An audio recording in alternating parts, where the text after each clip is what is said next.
As designers, we're expected to be creative people. This makes sense, as creativity is a critical part of a design service. But where does this creativity come from? Part of it, for me, comes from the things that inspire us. And what does this inspiration look like? Well, for me, it can take many forms and come from many different sources, often from outside the realms of architecture. I think it's really about surrounding ourselves with things that we find curious or interesting, things that draw our attention. So today, I thought I'd show you a few things that are sitting on my desk that I'm curious about. And I'll show you how I'm documenting all these things that I'm finding inspiring. And I think there's value in taking ideas from all these other sources, adapting them, and making them into our own ideas, which is kind of what this video is all about.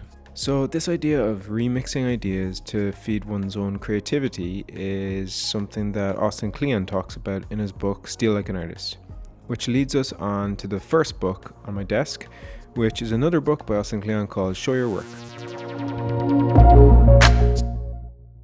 Now, I previously read this on my Kindle, but it had such an impact on me that I decided to get the hard copy so that's close to hand whenever I need a quick reminder of the main message of the book. And this big idea is that there's huge value to be gained from showing your work. The idea is communicated with entertaining and relatable text, and each chapter is full of these little hand-drawn diagrams which help to explain key concepts. I think this book has huge value for anyone pursuing a creative life. It teaches us to not hoard our work, but to instead share it. And through sharing what we make, we can develop connections with other people and see our work in a new way. The book is a really quick read, and it's so engaging that you could just finish in one sitting, which is what I did. And I think this message of sharing our work is relevant to architects and designers in both a university setting and in a work context. By showing our work, pinning it up on a wall for colleagues or even complete strangers to see on the internet, we can gain immediate feedback and learn from whatever it is that we've made. The key takeaway for me is that if whatever you have to share is useful to just one person in the world, then it's probably worth showing. So, the next book I've got here is Designing Graphic Props for Filmmaking. Annie Atkins, the author, is probably best known for her work on designing the props for some of Wes Anderson's films like The Grand Budapest Hotel. This book takes the reader on a journey of how graphic props are used in TV and filmmaking to communicate a narrative through different media. Before reading the book, I have to admit I can't say I knew much about prop making. But as one uncovers the craft and skill needed to create these amazing props, the value and importance of this discipline can be discovered and appreciated. The process, methods, and tools used to make the props are described with beautiful photography, and the accompanying text supports the photos and graphics with interesting facts and entertaining anecdotes. All of the careful attention to layout and visual communication makes the book an intriguing and visually stimulating read. As I make more of these videos for this channel, I'm trying to develop my cinematography skills, so reading books like this helps me to understand the art of storytelling and to gain a new insight into why details matter. So the next book is Atomic Habits by James Clear, and this is all about building habits. With over 3 million copies sold, this book is a great read for anyone interested in habit formation and behavioral change. Using examples from Clear's own life, along with professional athletes, leading entrepreneurs, and distinguished scientists, he demonstrates how building habits is related to crafting our identities. So in a way, each habit we integrate into our life is like a vote for the type of person we want to be. And I find this idea of crafting one's identity through daily action to be really interesting. Each technique that Clear used to build a habit is backed up with evidence-based research. So there are many nuggets of wisdom from this book, and having experimented with some of the tactics myself, with enough practice and patience, I can safely say they do work. I've also used this book to form positive habits, like exercising more regularly, reading more, and spending time learning new things, like creating videos like the one you're watching now. And I've also managed to remove some less favorable habits. This book showed that changing our habits is a life skill like any other. It can be learned and mastered if you're willing to learn the necessary steps and put in the practice.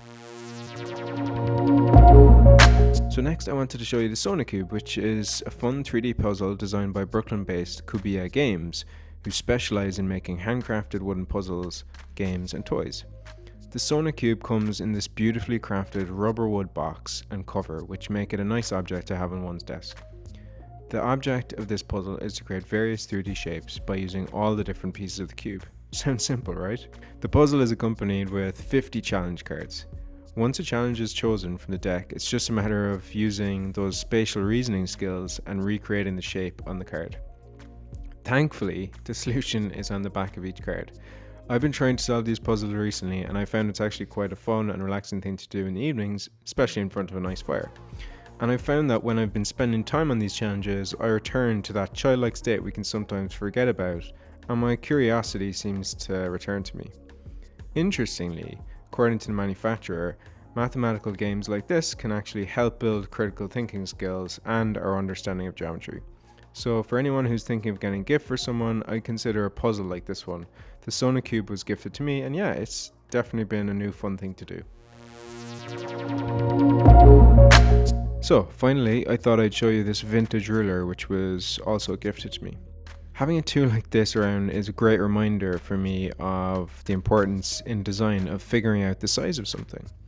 That idea of scale, how the size of something and its relationship to other things in the world is such a fundamental idea in the design process. And what I love about older objects like this is learning about the story behind why they were made. So even though this looks like a standard ruler you'd use for measuring lengths or drawing straight lines, it's not. It's actually a slide ruler and was used more like a mechanical analog computer to perform calculations like multiplication, division, and squaring. Individual rulers have different scales sliding past one another and being aligned to read and perform a particular calculation. A slide ruler like this was mostly used by engineers, mathematicians, and physicists to perform calculations. These rulers were common practice throughout the 20th century until pocket calculators started replacing them. So, for my research, this one was made by Kuffel & Esser, which was a drafting instrument and supplies company, apparently the first American company to specialize in these products. And this 10-inch model comes in this nice leather case, and as soon as you look more closely, you can appreciate how much care and effort went into making it. The body of the ruler is made of a dark mahogany wood, with a white laminate forming the various scales. The tiny grooves cut into the wood allow the glass indicator to glide along and stop when a reading needs to be taken. Its plastic edges are held together with tiny metal screws. I just love the details that give this thing its character, like the beveled edge, the typeface, and the bold colours. It just all comes together and creates this unique quality which, I just find inspiring. So we all have these things that we find interesting, right? But often, I find at least, that they end up forgotten about in notebooks or undocumented in our minds. But this year I thought I'd try something new. As an experiment, I've made a designated place online for these things that inspire me. I like to think of it as a cabinet of curiosities, which can be updated regularly to evolve as my interests change over time. So this idea of curating interests isn't mine. I saw 30 by 40 Design Workshops Now video, which I believe was inspired by Derek Sivers, and so thought it would be fun to make my own. And I thought I'd give you a quick tour in case you wanted to make something similar yourself. I'm trying to learn more about photography, and so I've added a photo I took from this video shoot. And I've just listed all the things that I've been recently interested in. So this includes everything I've shown you today, but I've also added some podcasts I'm listening to, some more books, and a few things I'm learning about. And I'm going to try to update this and archive older versions so I can track my curiosities as they change and develop.